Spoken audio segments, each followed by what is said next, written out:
ഇനി എറണാകുളത്ത് മഹാരാജാസ് കോളേജില് ക്യാമ്പസിൽ നിന്ന് ഹോസ്റ്റലിൽ നിന്ന് കഞ്ചാവ് പിടിച്ചപ്പോ ഇവിടുത്തെ ചാനലുകൾ ചർച്ച ചെയ്തത് കഞ്ചാവിനെ കുറിച്ചല്ല, SFI ആണോ KSI ആണോ കഞ്ചാവ് വിറ്റെന്ന്.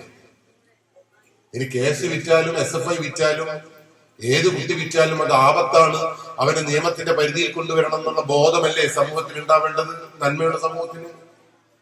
അപ്പൊ ഇവിടുത്തെ സമൂഹം ഈ നമ്മുടെ ലക്ഷ്യത്തെ മുഴുവൻ, ഗവൺമെന്റ് ഉദ്ദേശിക്കുന്ന ലക്ഷ്യത്തെ മുഴുവൻ മാറ്റിമറിക്കാൻ വേണ്ടിയിട്ടുള്ള ഭീകരമായിട്ടുള്ള ഒരു ഇടപെടലുകൾ ഈ ലോകത്തുണ്ട്. അതുകൊണ്ടാണ് സക്സസ് ആവാത്തത്.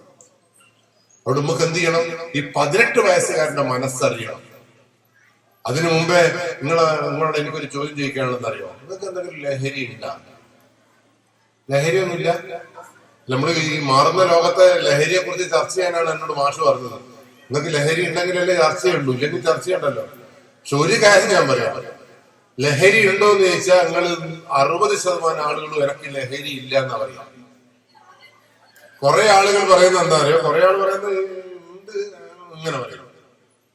പക്ഷെ ലഹരിയുടെ ഒരു ഏറ്റവും ഒരു നല്ല വശമാണ്, ലഹരി എന്ന് പറയുന്ന ചീത്ത സാധനമൊന്നുമല്ല കേട്ടോ.